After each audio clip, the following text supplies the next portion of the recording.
Hi, I'm Kurt with Travers Tool Company.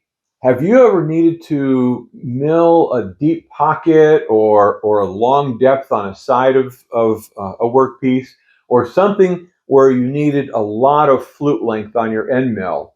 And then you go shopping for it and you find that there's either a long reach end mill or a long length end mill.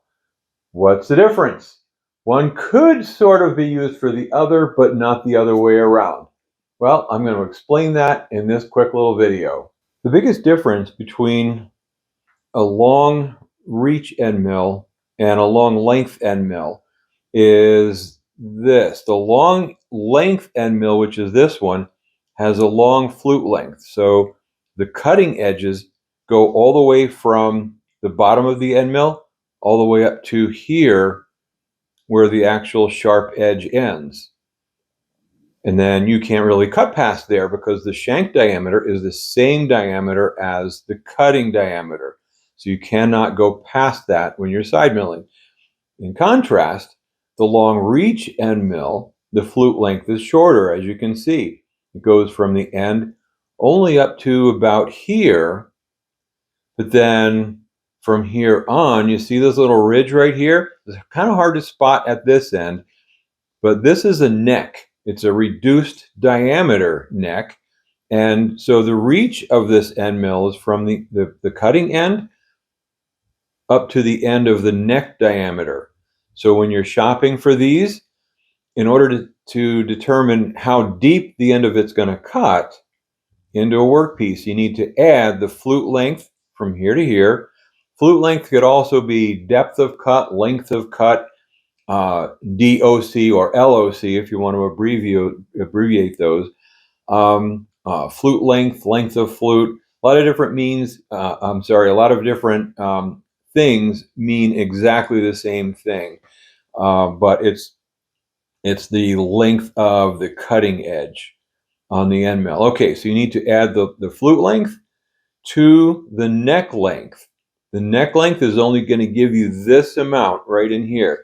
And then when you add those two together, that's where you'll get your reach. So from the cutting edge up to the end of the reduced neck. As an example, in the long reach end mill, the flute length is right about here, which is, it's actually about 1 7/8 inches. The neck length is roughly about 1.5 inches. So those are the two measurements that you're going to get when you go shopping on our website or in our catalog. That's what you'll get, but you need to add those together, and then you'll get somewhere around 3.5 inches, which is your reach. Okay, so that's the long reach end mill. Let's go back to the long length end mill. And there is no reduced neck on this, as you can see. So we have our flute length, length of cut, depth of cut, whatever you want to call it, which is a little over 3 inches, maybe 3 1/32, roughly. They'll call that 3 inches. The depth of cut is always just a little bit over the actual amount. You don't want to go clear up to the end of the cutting edge. Anyway, so that 3 inches is as deep as you're going to be able to cut with this end mill. Whereas on the long reach end mill, you can go 3.5 inches. Now, obviously, it's not going to cut all the way up the 3.5 inch length, whereas this one will cut all the way up the 3 inch length. Okay, so what are the advantages and disadvantages? Okay, so anytime you take away material from something, you weaken it just a little bit. So the long length end mill has these deeper flutes in it, where this long reach end mill has no flutes in it up there. Therefore, the long reach end mill will be more rigid, less likely to chatter. You'd be able to move it along at higher speeds and feeds.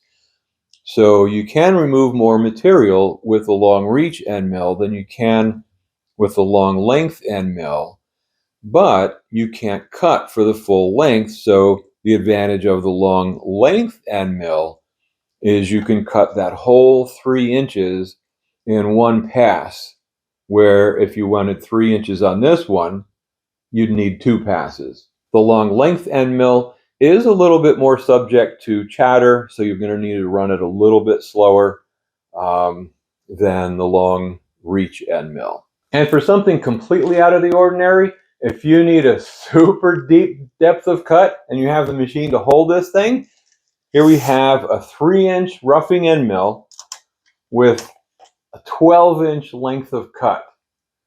So that's not a long reach end mill, that's a long length end mill. And that will do the job for you if you need something like that.